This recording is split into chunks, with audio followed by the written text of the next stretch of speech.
everybody. Thank you. Thank you. Right, next up we have the review and refresh of the community grants policy. We've got Joanna Maskell.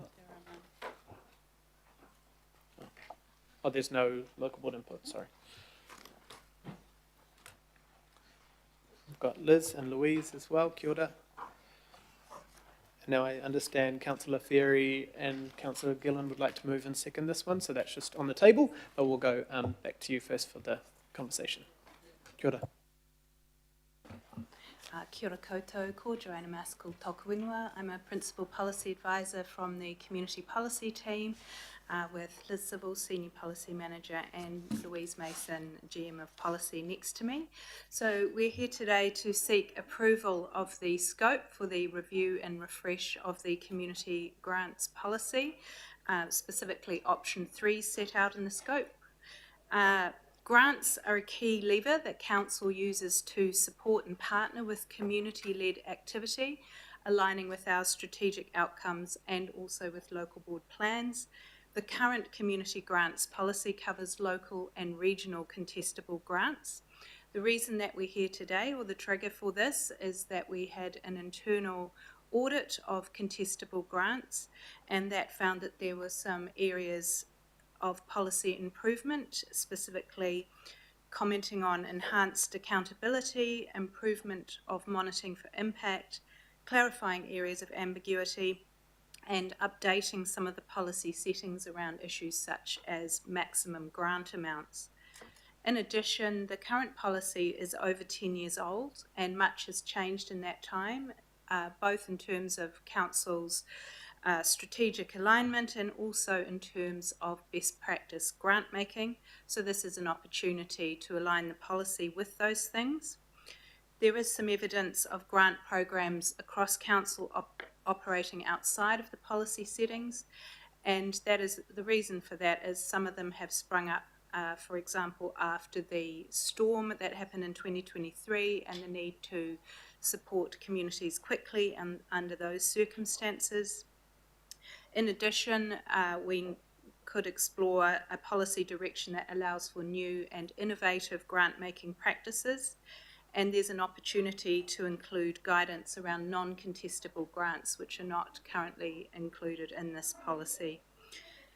The suggested outputs of a policy review would be a fit-for-purpose grants policy that meets the objectives of stakeholders, elected members and communities, and aligns with Council's strategic objectives and best practice for grant making.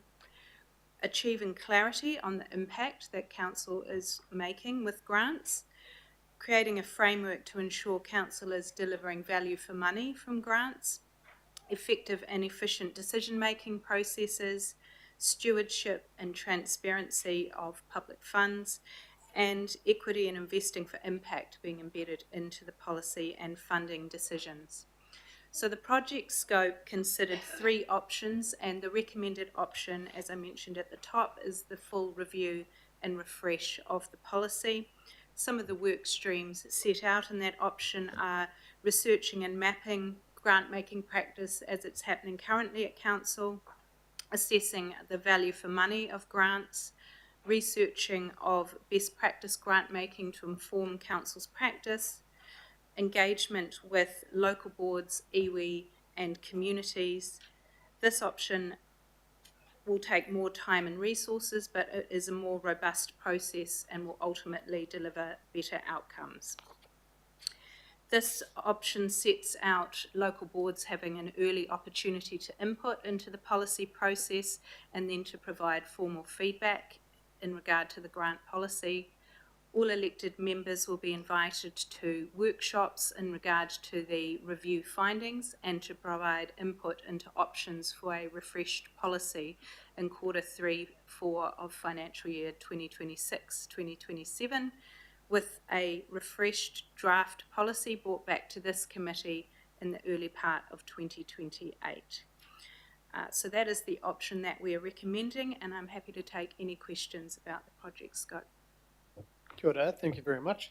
Seems pretty clear to me, but we'll see if there's any questions at this stage. Councillor Ferry. Kia ora, thanks very much, and looking forward to this piece of work. I guess I just wanted to, I'll cover this off when I speak to the item perhaps because it's not really a question. But I guess just to indicate to those not on the community committee that there is some other work happening while this is in flight. Particularly around the accountability stuff, but I'll mention that when I speak to the item. I just want to specifically ask around oversight of the engagement plan and what the intention is about coming back to elected members around confirming that engagement plan. I think it's going to be really important that we get that right. So were there any particular plans on how you might do that? The Appendix 1 sets out the work streams in some detail in regard to option 3 of the policy. So if approval is given today to go forward with that, we would begin our engagement straight away with mana whenua iwi, with local boards, and we've progressed to community engagement a bit later in the year. One of the options we identified was the potential to have another round of community engagement on the draft refreshed policy. We would be coming back to committee with options, so this committee would have a say on whether that additional round of community engagement is required. That would of course add a little bit of time to the end of the project, but the findings of the initial round of community engagement may be useful to inform whether you think that's necessary. That's great. Thank you very much. And just if you could just confirm for me, community partners will be involved in that process? Yes, that's correct. That's great. Chair, if it's all right, I'll explain a little bit about what the community committee is doing in the accountability space separate from this when it's the speaking turn, just to keep everyone up to date. Thanks. Kia ora, thank you. Councillor Turner, you have a question? Thank you. Yeah, just really, because I don't know much about this space, and the two main things I know, people come to me with is one, where do we go for a grant? Are we capable of getting a grant? A grant. But the other thing is it's so complicated to get a grant. And when I hear you talk about, analysing the effectiveness, measuring the outcomes, and that often is going to turn into just more process for the people. That's how we're going to satisfy ourselves. And I see us as generating an industry because of all those grants, applicant specialists who you actually pay to do the job for you. So I'm just wanting to make sure that the process we're going through is going to look at that and bring that into the concept as well. Thank you for the question. Absolutely. What we're trying to do with the policy is make sure we get proportionality being a key principle. So we don't make people who are getting relatively small amounts of money jump through too many hoops. That said, we also need to know that public funds are being invested wisely and we are delivering impact. So it's finding that balance between ensuring that we're getting value for ratepayers' money and not making communities for relatively small amounts of money jump through too many hoops. So that is going to be a fundamental part of the policy going forward. Thank you. And so the hoops, which you maybe think about, what people are complaining about out there, mainly to me, are some big ones as well as small, is the hoops aren't the right hoops. True. And that's why I think community engagement is so critical for this particular piece of policy work, so that we get those insights from the community organisations and the community groups that are applying for funding, so we can hear about their experience and look at how could this policy and the mechanisms behind it make it a more seamless and good experience for communities. Because grants are actually critical to supporting and empowering communities leading on things that are important to their community. And just to add to Liz's comment, it is a balance between being user-friendly, so the groups that we actually do want to access grants can do that easily, and also making sure that these grants are aligned to what the outcomes that council is supporting. So it's really getting that balance between user-friendliness and accountability. Thank you. And user-friendly will get more of the dollars to the job we're trying to. Thank you. Absolutely. Thank you. Councillor Patterson-Hamlin. Kia ora. Well, I doubt you when you say you don't know a lot about this space, Ken, because I've spent the last 10 years in this space. I do know a lot about it, and I'm 100% in agreement with all the things you just said. It is, So I've spent the last decade of my career applying for grants and doing accountabilities, including many with Auckland Council. And hand on heart, I can say we are one of the worst grantors in the landscape for not just unnecessary hoops, but hoops that don't match with the grant and what local boards in good faith have thought that they were funding. So I'm thrilled to see you guys here and to hear about this work. My one question/criticism of the material you've provided is that the community engagement, that's very vague how you've described it, so you may well have a fantastic plan ready to go, but I want to know how you're going to walk alongside the organisations, not just the ones that apply for grants, but the ones who have stopped applying because it is no longer feasible for them to do so. We've lost a lot of trust in the community, and the organisations that can do things better, cheaper, faster for and with us are no longer talking to us because we're so challenging to work with in that space. So how are you going to ensure that the voices of the community organisations and charities are there right at the top of it? I would say even before maybe local boards even. And given that most of these organisations have massive capacity issues. So when I was, my previous role, well actually my role before that was called CEO and dishwasher because there was just me for a relatively large tier 3 charity. If an email from council had come into my inbox saying, fill out this form, we want to know what you think, I wouldn't have done it, A, because I wouldn't have had time, and B, because the power dynamic. It's when you're relying on local board grants, for example, to stay afloat, the extent to which you'd even fill out an anonymised survey, because it's actually really easy to pinpoint which charity it is from those surveys. So how are you going to walk alongside the organisations that we need to hear from in respect to that power dynamic and in respect to the capacity challenges? Thank you for the question. Yes, it's really important that we try to engage with organisations who have either been unsuccessful in applying for grants or have stopped applying for grants, as you say.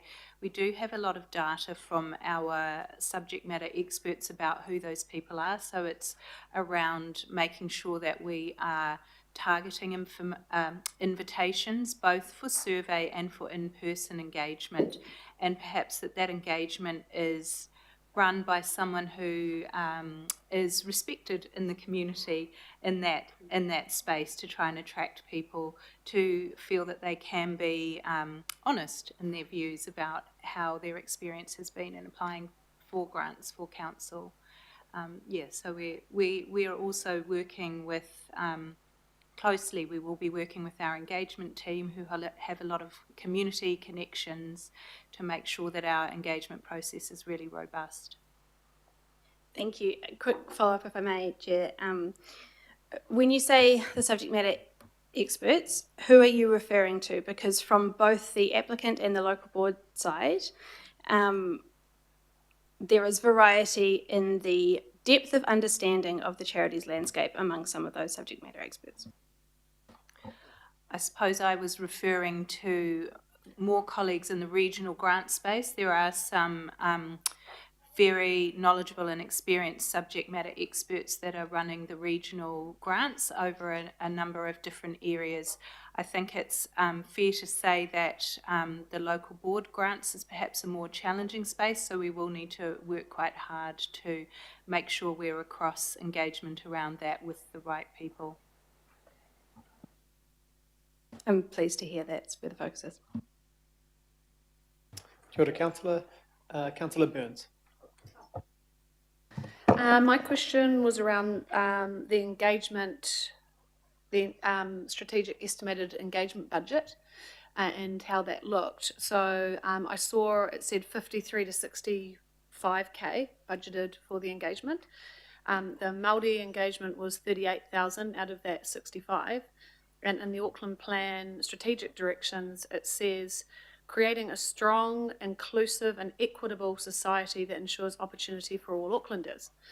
So in the strategic document, it says the engagement is with local boards, mana whenua, application of grant people, advisory panels, central government and philanthropic groups, My issue and question is, I guess, the document also says that council supports those objectives we share, being a catalyst for positive change, supporting the community, but delivering value money for ratepayers, but yet we're not asking the ratepayers.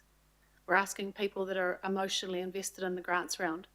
So we seem to be spending a lot of money on the engagement, but nothing I can see anywhere in the documentation actually asking the ratepayers what they think about 230 million on grants.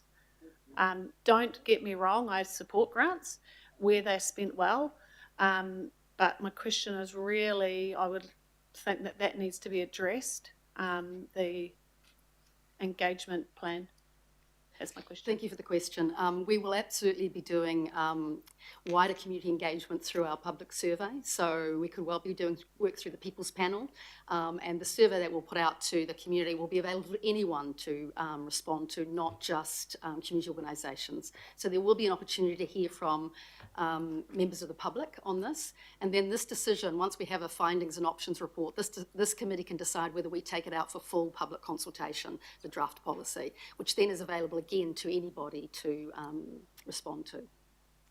So just on that then, so if 38 out of the 65 is for Māori engagement, that's leaving, in my head, 27,000 for the rest of the engagement. So how does that breakdown work? We haven't worked through the finer detail of that, but generally when we're going out for public consultation, the costs to us are relatively small. It's the advertising, it's a story in our Auckland, it's an online survey that we do, so those costs are relatively low. The Māori engagement relates to agreements we have with mana whenua around how we engage with them. So those costs are based on some agreed standards for that the organisation has. So that's why that figure is what it is. Yeah, I'm not too worried about the amount for the Māori engagement. I'm worried more about that we're missing the big picture throughout the entire documents. It talks about ratepayers and value for money, but yet nowhere in the engagement plan is talking to the ratepayers or a budget. So what you put in, you get out. So if we spend $1, we're not going to get great feedback from, if we've only got 27K, and out of that 27K, we still have to talk to local boards, applicants of the grants, advisory panels, central government, and a lot of that is done with staff time, so as opposed to additional costs that we have to then purchase. So a lot of we haven't factored into our officers' time to go around to local boards. So that's where most of that cost is. Okay, Yep. thank you. For those costs, we can tap into our very existing practices around that, so it's lower cost, not actually reflected in addition to that 27,000. And just reiterating that point, when the findings report comes back, that point about going out to Greater Auckland, that is a decision that the committee can look at that point. When you see the report, if you do feel at that stage that you want to have wider public engagement around that, that is certainly something that can happen then. The consultation though for budget and for if we support grants is a annual plan or long-term plan thing, but also last term we did consult on cutting all the grants, and 70% of Aucklanders said they would rather high rates than lose the grants and a number of other things. So that was probably the first time we've spelled it out. We're going to remove these as part of the cost savings, and 70% of submitters said please do not. So that's a recent example just last term where they've said grants are important. But the questions, Councillor Short. Is this on? Oh, it is, sorry. Thank you. Your overall rating was unsatisfactory in the internal audit. So I wanted to know what were your top 3 risks you are most concerned about right now, and what controls are in place until this comes through in 2028. So most of the audit recommendations are around operational processes, and colleagues in operations are working through some of those processes. I'm not fully across that, but I understand some of that is around ensuring that there's greater transparency by making sure all grants applications go through Smarty Grants, for example. The audit findings that we're focused on are the ones around the policy settings that I outlined. So there's 2 or 3 there around making sure that the ambiguity as part of the grants policy is ironed out, and that's why we're proposing that as part of the policy review.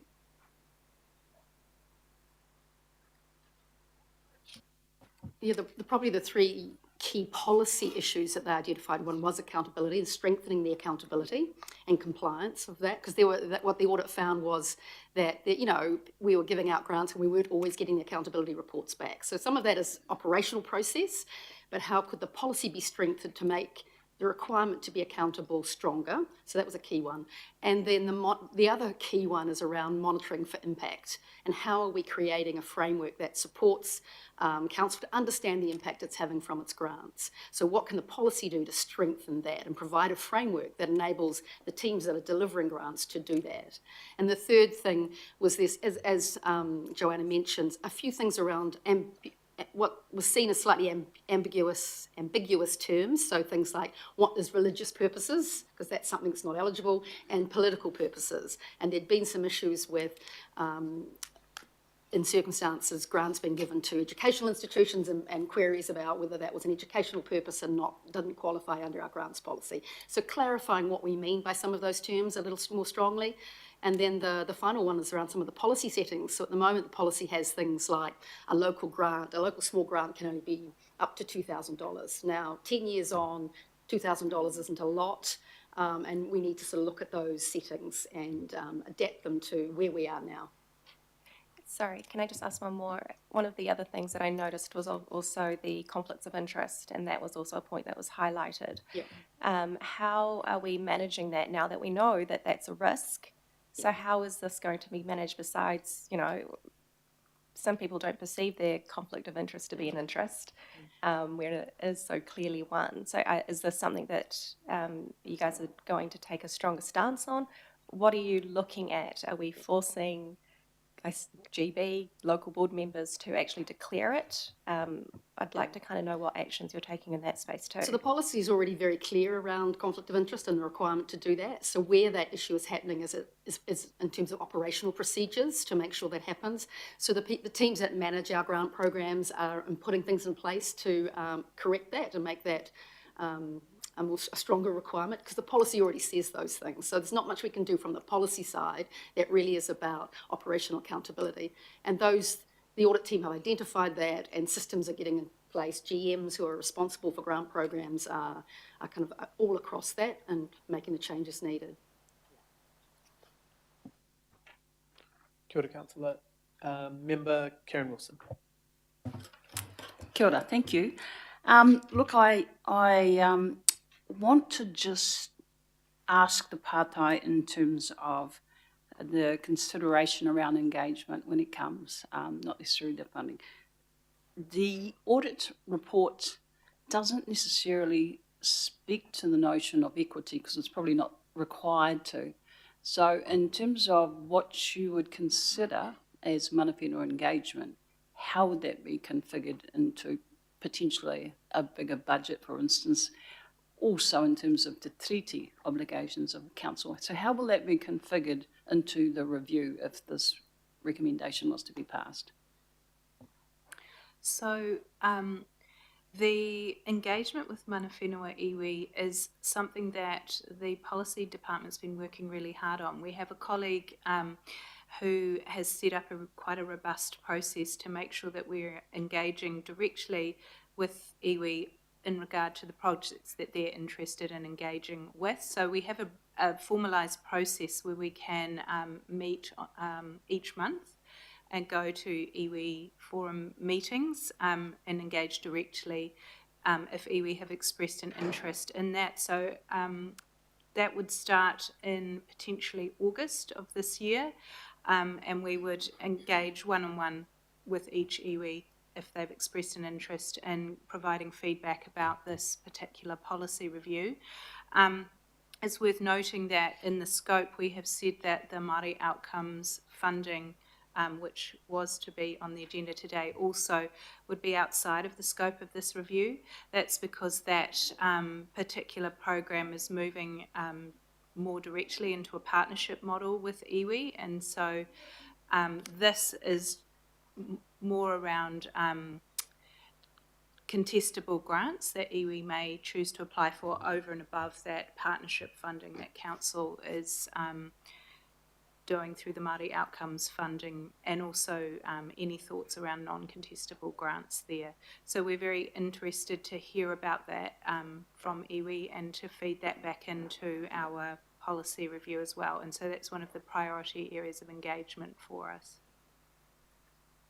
Thank you. So in terms of the, would you be looking at any analysis of the contestable funding and how much of that is reaching Māori communities, and how would that work?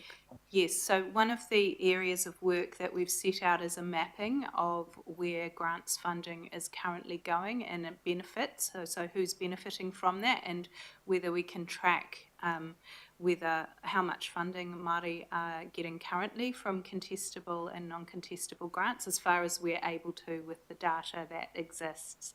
So that's one of the pieces of work that we would be bringing insights back to this committee with. Wonderful, thank you. Thank you, Member Wilson. Councillor Patterson-Hamlin, you have another question? Yeah, thanks for your indulgence, Chairs. A couple of things have come up. And clearly I feel strongly about this one. The one thing that you said was about making accountability stronger.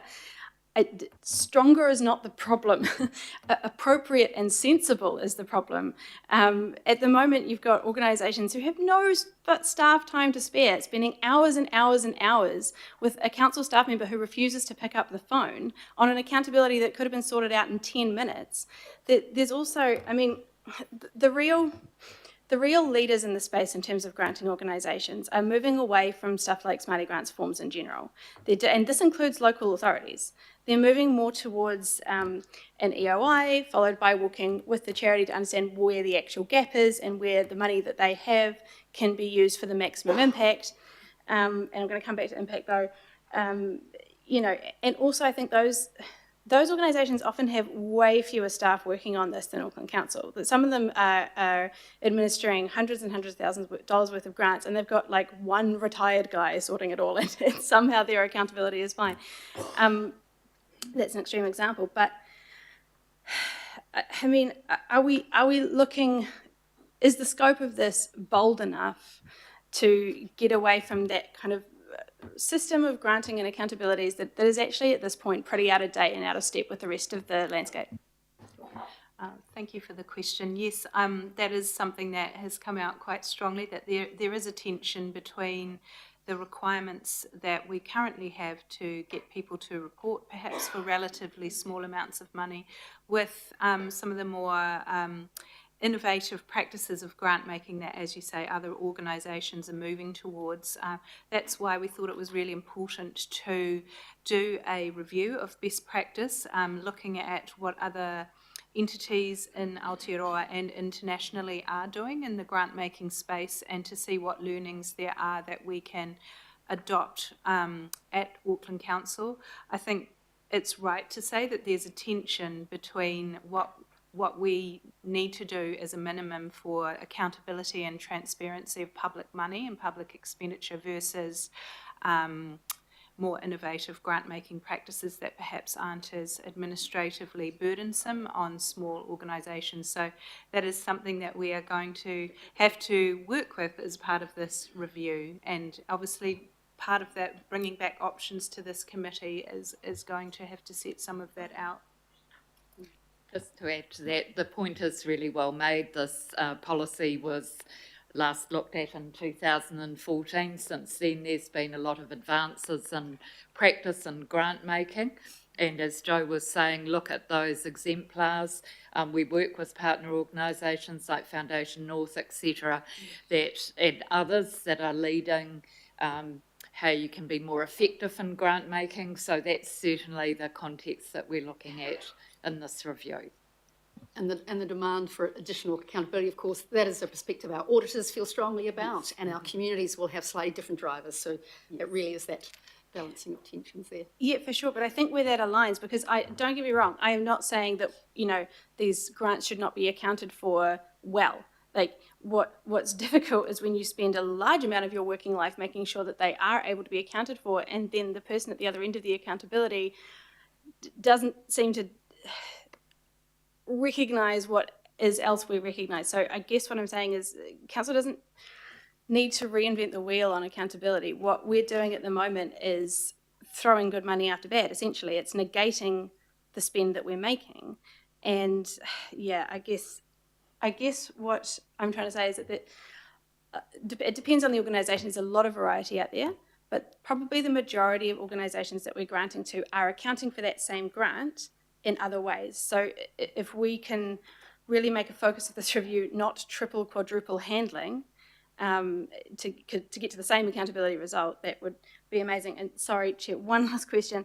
When you were talking about impact, I just want to ask and just make sure, I guess, that we're being really, really thoughtful about that, because there's one of the challenges with how council grants and others, it's not just us, but how a lot of grants at the moment are set up, is that it makes it very easy for certain types of activity to get funded and very, very difficult for others. So for example, on the standard grant application form, regionally and local board for Auckland Council at the moment, it has a question around how many people is your thing going to reach. Now, if you are, and this is not to denigrate any of the amazing activities that are going on in our communities, but if you're putting together a community meal, say, you're going to be spending, let's say, $2,000 and you're going to reach 1,000 people, amazing. If you're working in specialised disability support that needs to be one-on-one, needs to have someone with a master's degree and whatever to do it, the impact of that's going to be massive lifelong, right? And there's also things like hard to reach communities, more rural ones, Waiheke, things like that, where there's travel costs involved. Those things are expensive. People with high and complex needs is the example that I'm most familiar with, and it takes one-on-one. And you can't compare that to a community meal. Both incredibly worthwhile, but if you're going to turn it into a dollars and cents of like, we want to spend no more than $1 to impact 10 people, that's when you start to compare apples with, not just oranges, apples with, I don't know, fish. Like, yeah, banana, it's still pretty. Anyway, kumquats. Thank you. Okay, sorry, the question is, are you cognizant of that? Is this going to be part of the scope, that impact is not an objective measure? Thank you. Yes. We'll be certainly exploring a robust methodology to look at that. Yeah, that takes in about what matters to communities. Value means what matters to community, and how do you measure that in a way that's robust and reflective of, a diversity of things that happen. I think definitely, and we'll make sure that's part of that. And I think what you're saying, Sarah, is that the balance between 1,000 people just waltzing through an event to 100 people having a lifelong change. The money might look more important for the 1,000 people that just walked through the market or something, and we just have to figure out a way to measure that. Mayor Brown. Hello. Now, I found this quite surprising. I didn't realise we give away so much. I see that. How much does the Auckland Transport give away as well, given the fact that...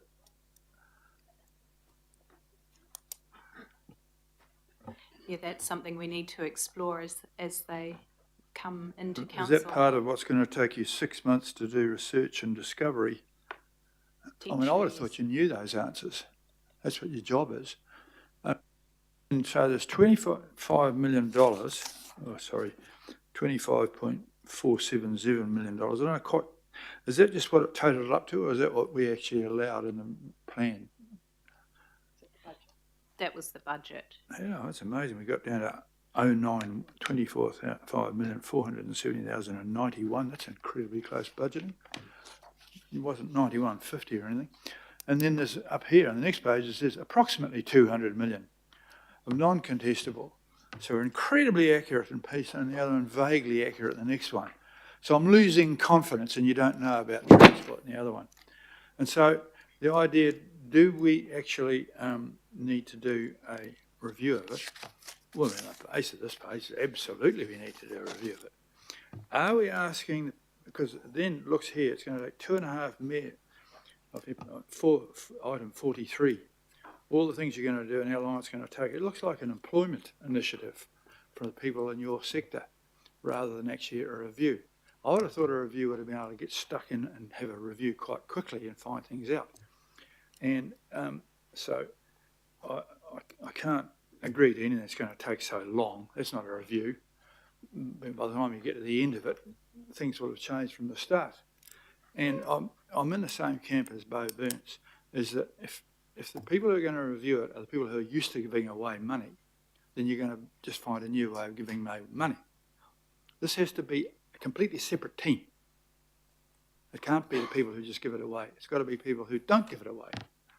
And so I want to... We, Mr Mayor, we don't give away when we're a policy team, we don't do grant making, so we are a separate team from the operational teams that give the money away. Well, it's good. So the answer was the team doing this, Mayor, is not the people who are face-to-face with the applicants. This is the policy team, a direction change based on the budgets we've approved for them to do this work. So this is them. They don't interact directly. That's why it will take time to answer all the questions that you have, answer all the questions Sarah has. There's a lot of questions that need to be asked because they don't deal face-to-face with the grant. Well, I didn't quite say that. So you found that out, I didn't. But a review team have got to be having it people who are from the money controlling sector. I mean, we've put a lot of pressure on the CEO to save a lot of money. I get constant messages from the government and the Prime Minister to stick to the basics. The basics don't involve any of that stuff.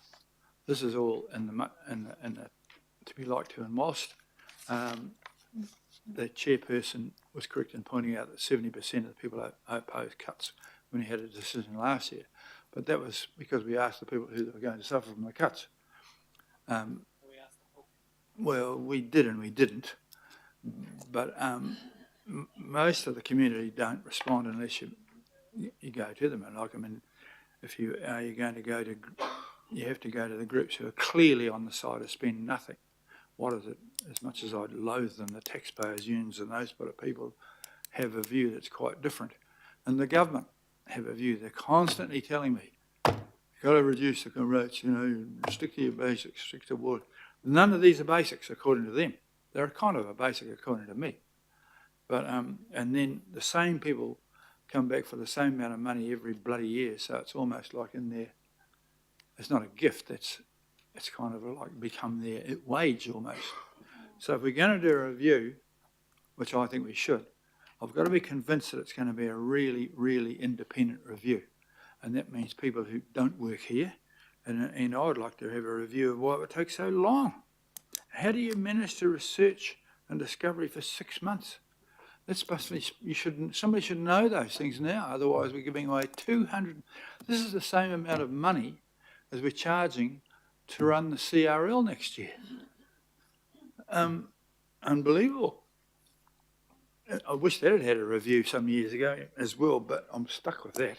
But and I've got people clamouring because the ACT Party are saying it's too much, bearing in mind that we said 2 years ago, we set a 10-year plan which had 7.9% this year, which is going to be hard to achieve.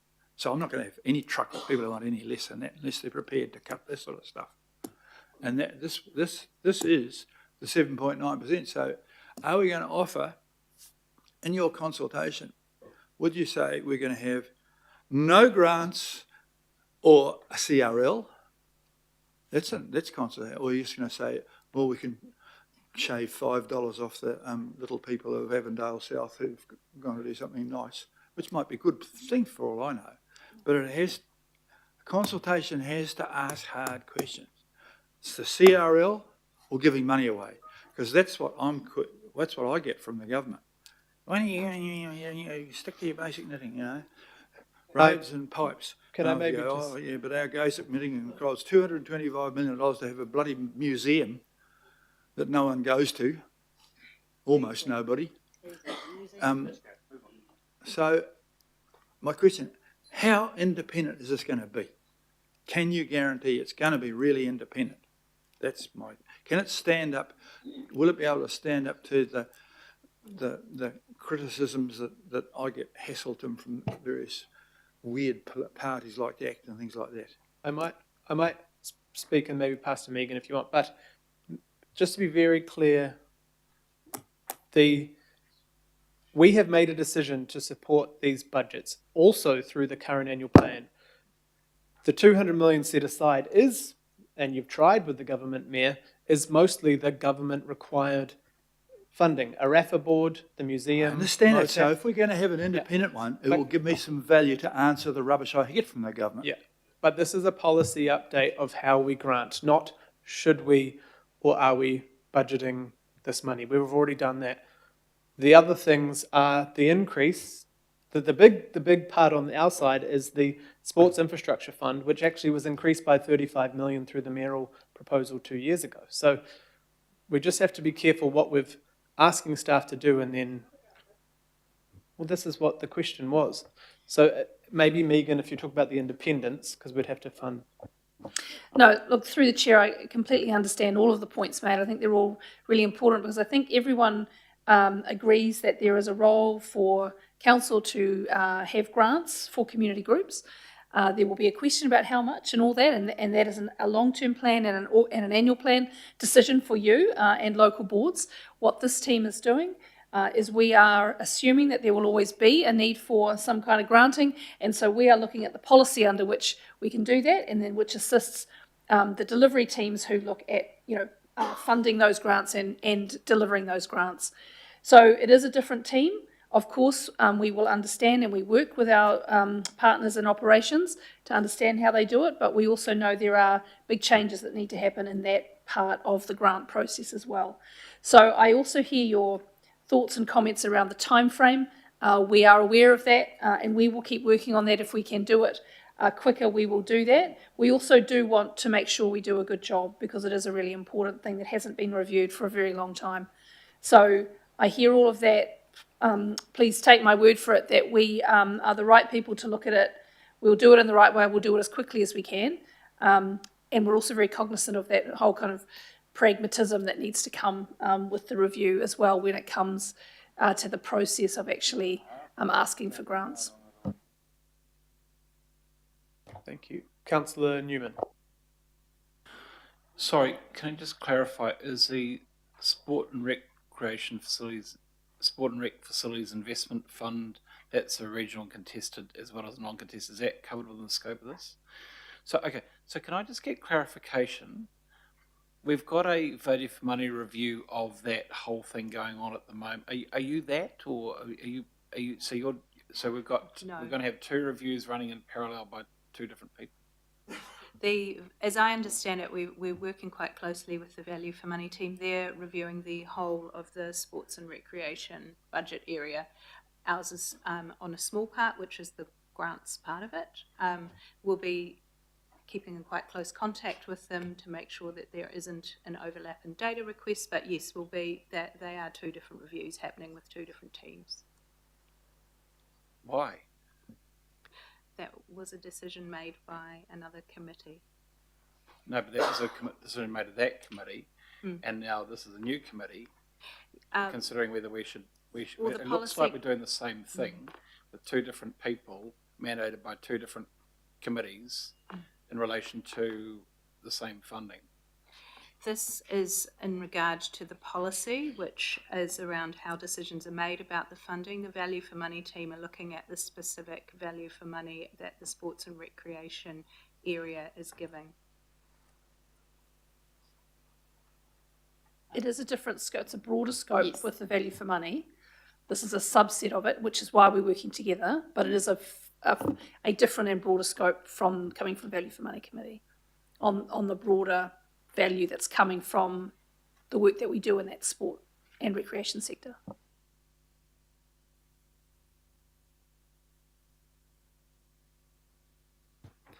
Thank you, Councillor. Councillor Williamson.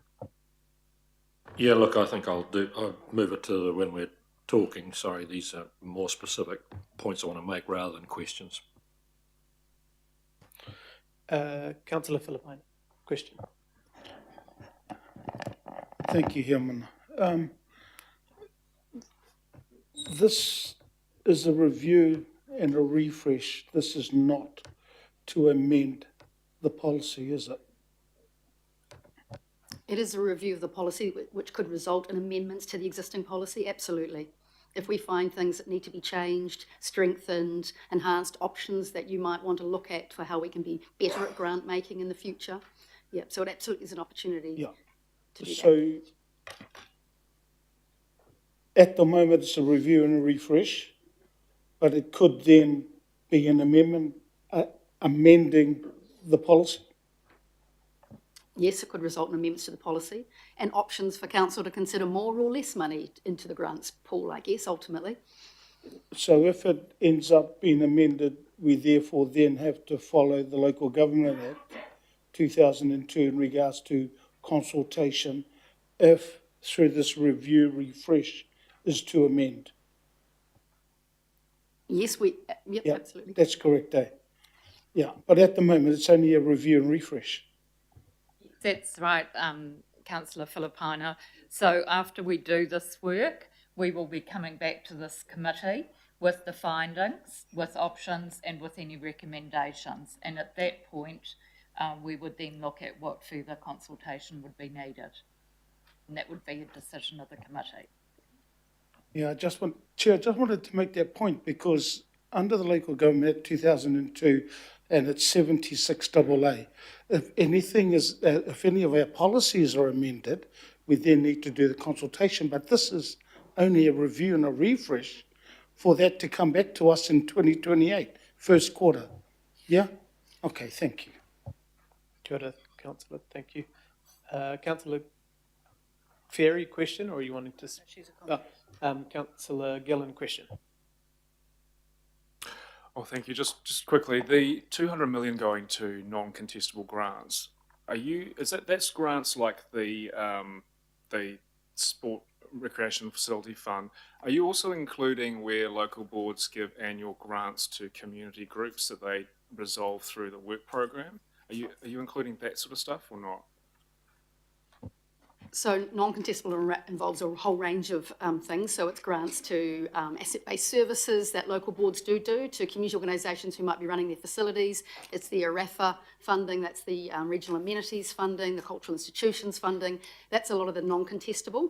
So a lot of that is out of scope of this policy, but there's also non-contestable grants that are being made across the organisation that we want to look at to say, should they be covered by this policy going forward? Or in fact, one option that we could look at is if the policy principles apply to all grant making. Policy principles like transparency, how we make decisions in a transparent way, proportionality, those are all, and equity are all principles that could apply across all the grant making that council does, contestable and non-contestable. So the policy going forward could have a scope beyond just contestable that it does at the moment. Okay, thank you. That's sorry, that's good because so it is including where a local board gives a service agreement to a group to do a particular service. Yeah, okay. No, that's and good. we will be scrutinising some of that because some of it is it really a grant or is it as a service contract? In which case, should we be changing the way that those are given so that they are service arrangements rather than grants? Thank you, Councillor. Are there any other questions before I get the staff to step back? Cool. Thank you all. We'll head into debate now, so thank you very much. Cool. I'll just get you to step back from the table so you're not end up getting part of becoming part of the debate. So we'll go to the mover, Councillor Ferry. Speak first. Kia ora. I indicated earlier when I asked my question that I wanted to speak primarily to update people who aren't on the community committee on what we're doing at the community committee around grants in general, because there is other work in addition to this. Conversation's moved on a bit, so I will add some other points, but just to let people know that we are looking. So one of the things to recognise about community grants is that it was only halfway through last term that we actually started to have a community committee. And it's really only this term we've been able to pull a number of these grant programs together, the regional ones, to come to one committee and have that oversight. So we're working on more detail in the reports that we get around the more transparency around the types of scorings and assessments that are used. We're also looking at how we can give decision makers more opportunities to interrogate some of those assessments. That's really difficult without workshops. So just a little punt in there for the fact that it's very difficult to get workshops, and I would appreciate being able to get some more of those through the system. But we are using drop-ins and briefings and other opportunities at the moment. And we're also doing a piece of work with staff around the accountability. So speaking to some of the points that Councillor Short was asking about in the audit, the unsatisfactory audit aspect. So thinking about how we can potentially, rather than, because we've got hundreds of grants, right?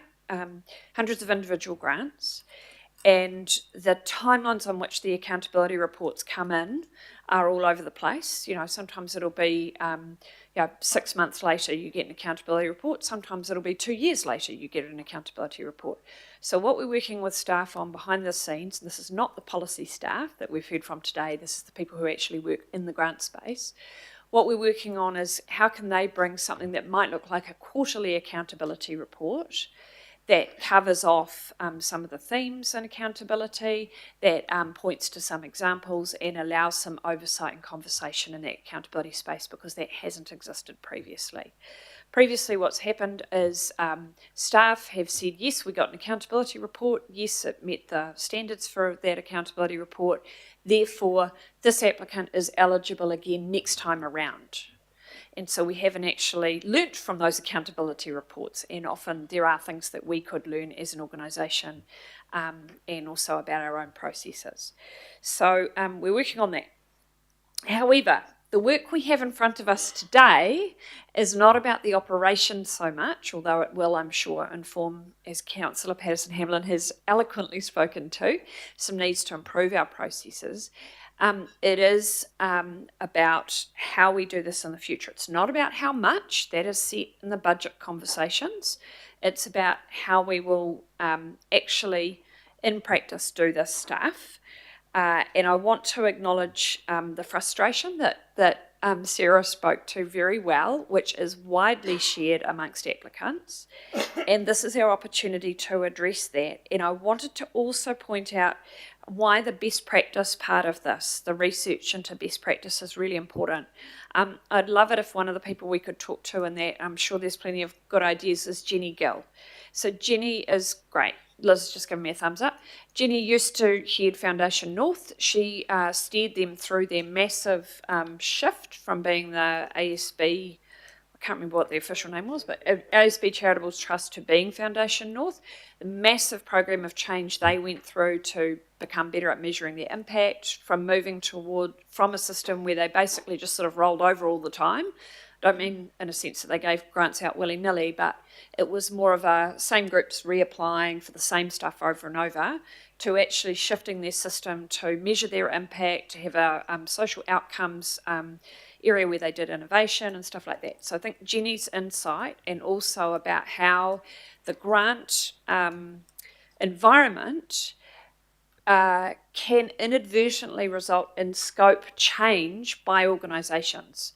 So they change what they do to reflect what they can get a grant for, as opposed to the organisations like us that give grants being able to be responsive to changing needs in the community, which is the way around that it needs to be. So I'm excited about that. I also wanted to note that staff have been clear in this process. They're going to come back to us several times, in particular to the point that Councillor Filipaina raised. They will come back to us with options and issues and all of that stuff for us to decide whether we go out to full public consultation on a full draft policy that then would come back to us for a final decision after public consultation. So I commend this work to you, the initial part, and strongly support that we go ahead with option 3 as per the Chair's recommendations. Kia ora. Thank you, Councillor. Thank you very much. Councillor Williamson.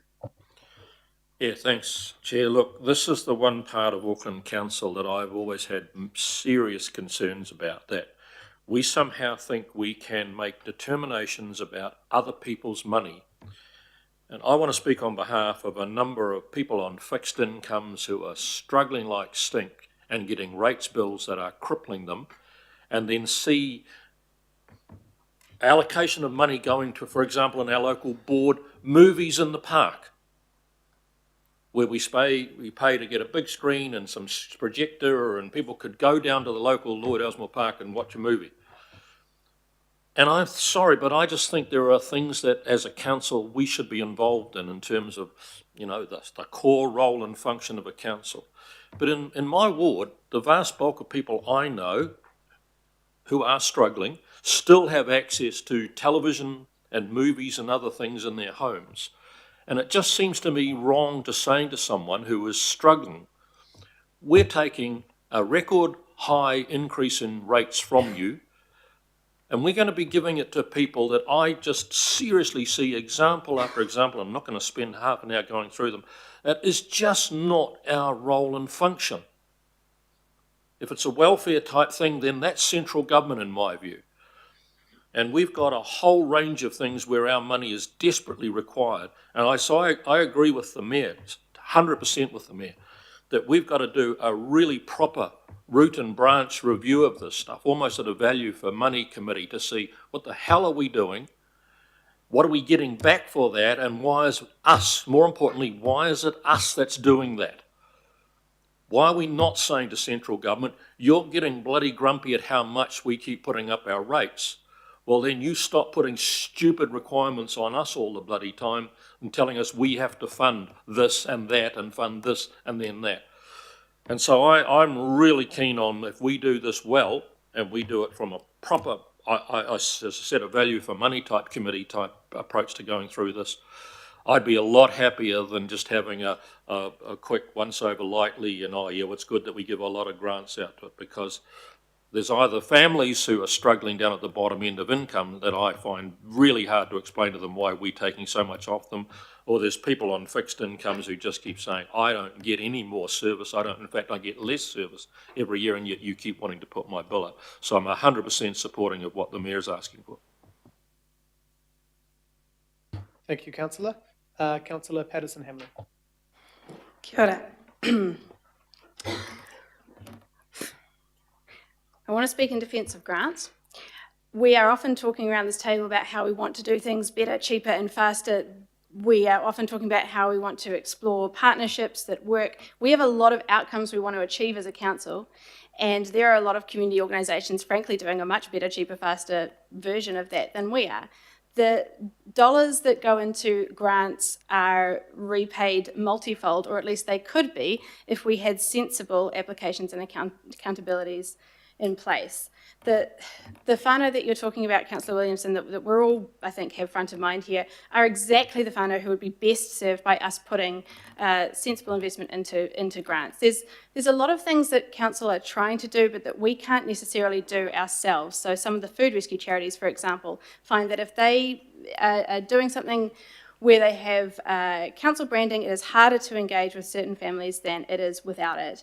But the people supported most by community grants are those ones on fixed incomes. And if we want to achieve more with less money, then community grants really are the way to do it, particularly if we do this review as well as hopefully I think we can. So, yeah, if we get this right, I think we could do a lot more with a lot less. The expression to do things on the smell of an oily rag really was invented for charities, and actually I think most of the time Auckland Council can be a pretty lean machine, but compared to the charitable sector, I mean, that example of being the CEO and dishwasher, that's replicated over and over and over again. There is not wasted funding in that sector, and there are networks and engagements with the most vulnerable of Auckland's communities that cannot be achieved by any other organisation. So I'm excited for this review. I think we can hopefully turn our granting into something that is much more efficient, much more impactful, and ultimately will save council a hell of a lot of money further down the line if we do this well. So I really hope that we vote for option 3. I am cautiously optimistic that we can improve things for the charitable sector, and in so doing, perhaps keep those rates a little lower and achieve a little bit more with it. Kia ora. Kia ora. Thank you, Councillor. Councillor Philippine. Kia ora, he mana. I'm not going to talk about other issues that people have brought in around why we got all these grants and what our role is as local government. That discussion will happen at a later date. What I am going to say is that we are here because of the Audit and Risk Committee, their recommendation to our staff, and to say to them, here are some issues, we want you to address them, and the way we want them, hopefully how they've looked at it, is that we need to have a review and a refresh. That's all we're going to do, is have a review and a refresh based on the recommendations from Audit and Risk Committee. All this other stuff that people are bringing in has got nothing to do with this around the grants. As the chair has already said, those grants were put in there, whether it be annual plan, long-term plan, they're in there. But Audit and Risk ended up saying to our kaimahi, our staff, have a look, what can we do? I'm looking forward to the refresh. I'm looking forward to the review. I'm also looking forward to the results from that, because then it'll be up to this committee to end up deciding what we do post this review and refresh. Do we end up spending quite a bit of money to go out to our full community, and under the Local Government Act 2002, is that if we end up amending the policy, we have a choice as to whether we go out for full consultation. So I'm looking first and foremost to the review and the refresh, and we'll be supporting this. Kia ora. Kia ora, Councillor. Councillor Gillan. Oh, thank you very much, Mr. Chair. Look, I do have a little bit of an issue with what Councillor Filipaina just said. Yes, this has been triggered by the audit review. However, this is an opportunity for us to do a complete refresh and revamp and relook at the whole grants process. And we've heard already around the table some concerns that have been raised, and I've been raising concerns at the community committee meeting for some time. So I'm very pleased that this has come before us.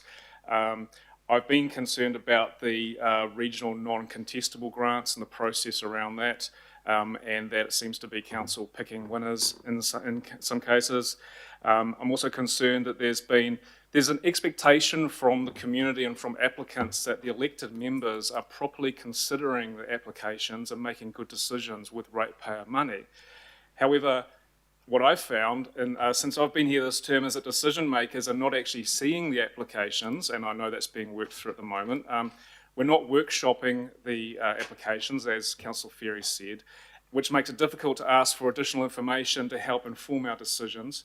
There's actually an expectation that we rubber stamp the staff assessments, when actually those assessments are there to help inform our decision making, not dictate our decision making. So I'm very pleased that we're looking at this. We do need to be looking at the full process, and I'll just add that movies and parks is fantastic, so I don't agree with that being used as an example of where money is misspent. Thank you. Kia ora, Councillor. Thank you. Councillor Turner. Thank you very much. I understand what Councillor Filipaina says about the process here, but the hill that this vehicle's rolling down that I see is a savings line, how we're going to make savings. And I'm really disappointed that there's only certain parts of council that we're prepared to analyse like this, to this vigour. And, you know, I look again at the P27 reviews, which are going to decide on $2 billion worth of spending over the next 10 years, and I haven't been involved in any sort of real deep dive into how that money's going to be spent and where the savings are there. Just the other day in a meeting, Healthy Waters noted how they had moved one of their contractors from a tier 2 to a tier 1 because they performed well, but because that saved them a premium, is the word they said. What they really meant was someone clipping the ticket. Out there are lots. I'm very happy for us to scrutinise all this well, but out there are lots of other places in council that we need to scrutinise for our savings across the board, not just the easy picking places where there's no one to defend themselves. Thank you. Thank you, councillor. Deputy Mayor.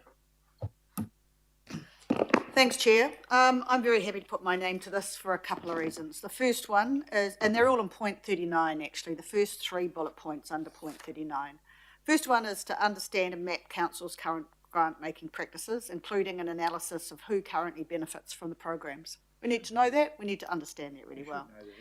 Second one is research best practice grant making in New Zealand and internationally to find out whether our policy and practice can be improved to align with that. And I actually back you, Councillor Ferry, on Mrs. Gill. Is it Mrs. Gill? Yes. Ms. Gill.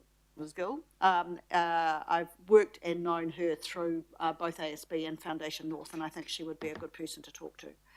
And the third bullet point is one that is very dear to my heart, as you are all aware. Evaluate the impact of the grants program to assess if it is achieving value for money.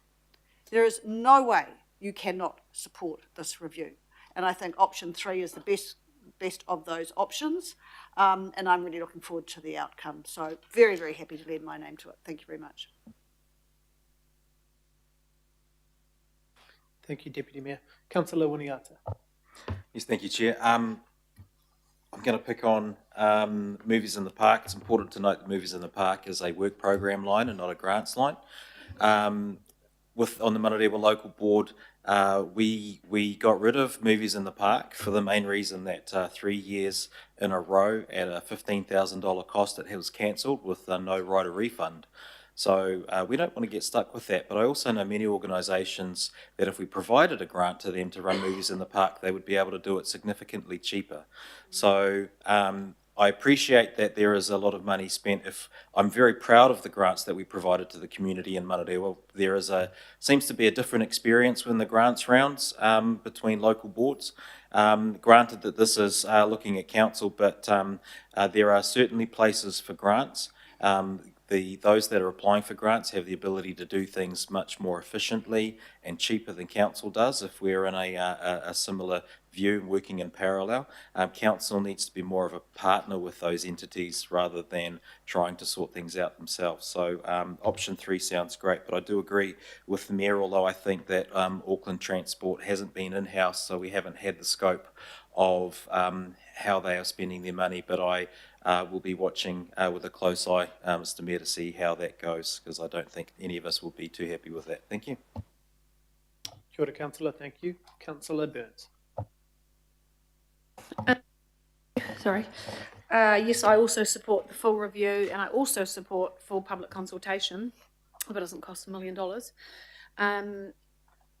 I agree with Councillor Patterson-Hamlin around that. We already know that if the groups are aligning with local boards and council, they actually quite often do a better job with volunteers. So I absolutely feel like grants are a great way to get things done that align with our outcomes.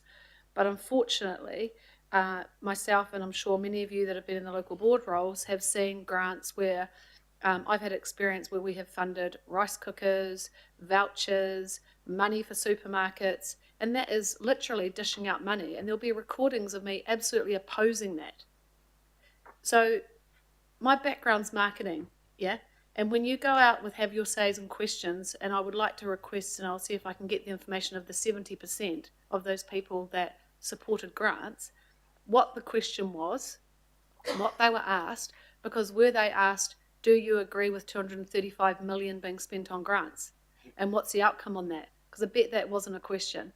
So I'm supportive of grants that align with getting outcomes that we need, that do it cheaper and faster and better and value for money. I represent East Auckland, 52.5% Asian, which is Chinese and Indian. I would strongly request or ask that any communication engagement that is in those languages for our area. East Auckland is the largest multicultural and Asian population, and I don't see that in anywhere in this inclusive supposed document. So, and my last request, which I brought up earlier, is that if we want actual feedback and we talk about value for money for our ratepayers, we need to definitely ask the ratepayers. And if that's the bare minimum of going out to our residents and ratepayers groups, then that should be included in that document engagement, and I'd love to see that included. Because in East Auckland we have, I think, 9 residents and ratepayers group, so that would be a good start to get feedback from the community, from those local groups. Thank you. Kia ora, Councillor. Thank you. Councillor Henderson. Yeah, thanks. Support the motion and just shout out the fantastic analysis from Councillor Patterson-Hamlin, who has dealt with grants for many years on the other side of this table. And so I just encourage all of our colleagues to listen to that kōrero and actually take that on board and support the motion. I've just got a couple of points that I need to raise. We're talking about tiny spends. I think that in most of those cases, nearly all of those cases, those are local board issues.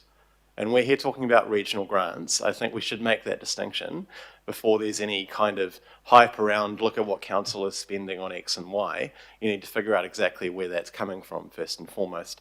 The other thing that I need to point out is through this kōrero there's been I think probably a side discussion, and it seems like, to me, laying the groundwork for future discussions on cuts to the program. And I'd suggest, as the chair already pointed out, that that is not in the will of Aucklanders when previously talked about, and I'd kind of caution that approach and sort of be careful what you wish for, because in a lot of cases, the regional grant spend that we are making is actually replacing council spend that we should be doing anyway. Environmental programs, for example. We could give an environmental group a certain amount of money and they will clean a stream or they'll do some planting work or something like that, that council should have been doing at double the cost. With that approach, we can actually leverage our funding to other funds, philanthropic funds, you know, you name it, other places where these places are fantastic at finding funding for themselves as well. Another good example is sport and rec, right? So through that, again, we're taking on full costs ourselves for improving assets if we don't spend that and we don't partner with groups that actually know what they're doing, that know the needs of their community and the sport needs of their community as well, and can leverage our money once again, right? So the risk that we have is that we're actually spending more money for less results if we were to go ahead and cut grants funding. So I just want to raise that for future discussions that may or may not happen, and I certainly hope they don't. But apart from that, I'm very happy to support the motion, and I thank my colleagues for their wisdom on this discussion. Thank you, Chair. Kia ora. Thank you, Councillor. Councillor Bartley. Oh, thank you, Chair. Happy to support this. And just reiterating the vital importance community grants play in our city, especially where we have a lot of government funding cuts. So we're all about trying to empower our communities, and this is one way to do it. A lot of the recipients of these grants are actually not just aligning to the Auckland Plan outcomes, they're achieving the Auckland Plan outcomes. I support the approach of engagement taken by council staff that have been presented in the report because it isn't about the residents and ratepayer groups. A lot of our low-income communities don't have residents and ratepayer groups, and it's not as simple as saying, oh, just go set one up. That's just not the reality. So I support a more open approach to engaging with our communities, because we all know the ones that aren't engaging or submitting on our plans, and the only time we saw a massive amount of community voices coming through was in the annual plan submissions where community funding was proposed to be cut. And that was around 45,000 submissions. That's the most we've ever seen. So our communities the public do want to see us continuing to do this work. So I support the scope to review and refresh it. And don't talk while I'm talking. Thank you. Kia ora, Councillor. Member Karen Wilson.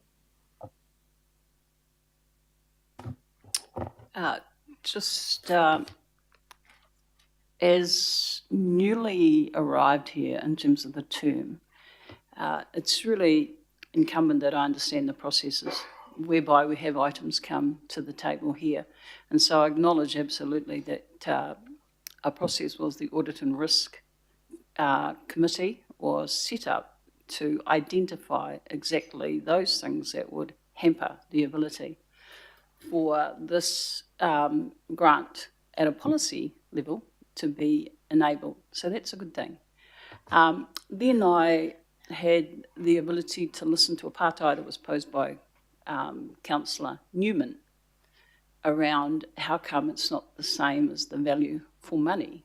Are you the same or not the same? And the answer that I heard was, yes, we continue to work very closely with value for money. And so in that my mind, it said, yes, audit and risk have made recommendations. Yes, the policy team that appeared before us today understand that there's a necessity to work closely with value for money. And then coupled with the fact that there's quite a lengthy, which I really do like, engagement plan that's indicated there. And in answer to my pātai that I mooted with you all around mana whenua and mātāwaka, there was an easy answer to that. In my mind's eye, as I sit here on behalf of Haukura, it's a no-brainer. It's a no-brainer in the sense of what the recommendation. I don't anticipate inserting what I would like myself, but I do know that I do have to follow the process, and the process is pretty clear. And this isn't the time to look at how we could make it better. So for those of you in the policy, I think with what you had, well done.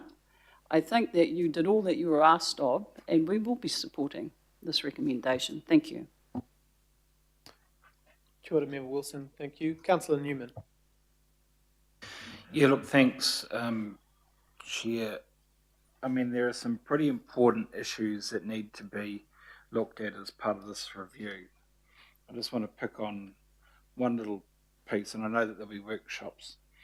In the regional sport and recreation grant space, if that's a facilities fund that we're talking about, there's a requirement for the applicants to have 10% contingency funding available for their project. It essentially requires the organisations who are the applicants to completely de-risk for council by having 110% of the funding, which is incredibly unhelpful if you are an applicant that comes from a part of the region where it's not as easy to raise funding outside of council grants and gaming. So we've talked about some of these issues for some years now, and the organisation continues to stonewall and say, no, well, we have to have that. A review that doesn't allow us to address those problems once and for all is probably not going to be that worthwhile.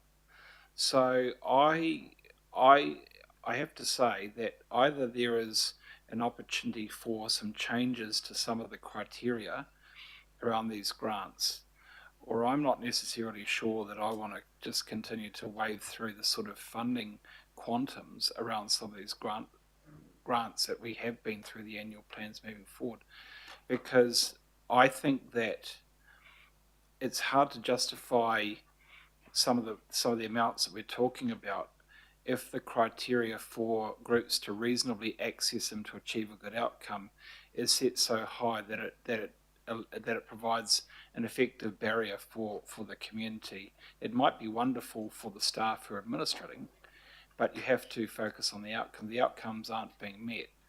You'd have to question whether the funding is justified. Thank you. Kia ora, Councillor. Thank you very much. Are there any other speakers before I just close up? But I just wanted to make sure we know the defined nature of this review.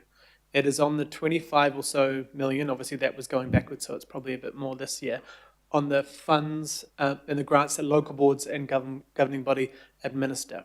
It is not on that approx 200 million figure, which includes the waste minimisation levy funding from government. It doesn't include the money for Mahurangi, was from the Ministry for the Environment, I think 5 million. It doesn't include the Auckland Museum. It doesn't include MOTAD. It doesn't include all the ARAFA fund. That might be the case, but that's not the case. Also, it doesn't include the contracted grants through all 21 local boards for their community centres, for their art spaces, all sorts of different things that sit as an asset-based funded service that we also are trying to enable more decision-making to local boards. So I personally think maybe it shouldn't anyway, even if people wanted that. So that's all set aside. We're talking about around about 25 million, and 5 of that is local board grants. So we will be giving advice to local boards around how those grants are administered. And I think Councillor Burns has good comment. You know, I believe when I was on the local board that we never funded things like supermarket vouchers or gifts or food. So, you know, that could be something that comes through this, that you don't allow that type of funding and we give advice. The other thing is almost 75% of what we are talking about today is that fund that Councillor Newman spoke about, the Sports Investment Facilities Fund. You can read it in the attachments. And I will say to the Mayor, through the mayoral proposal, that was increased by 35 million 2 years ago. So that was a solid proposal put out to the community. Community supported that. That's a significant increase because there's a huge gap in sports facility investment across the city. And once again, as Councillor Newman said, I think that should be addressed. Some of that, you know, we're forcing people to raise money they'll never use. Sometimes they save money and we require them to give it back when they could use it for the next stage. You know, I think hopefully this will shake out through this policy. But I will say, as many others have said, we are often funding groups and organisations, neighbourhood groups, to do stuff that we should be doing. I think the pests and environment groups, every dollar we put in, we get about $7 back in volunteer hours and work.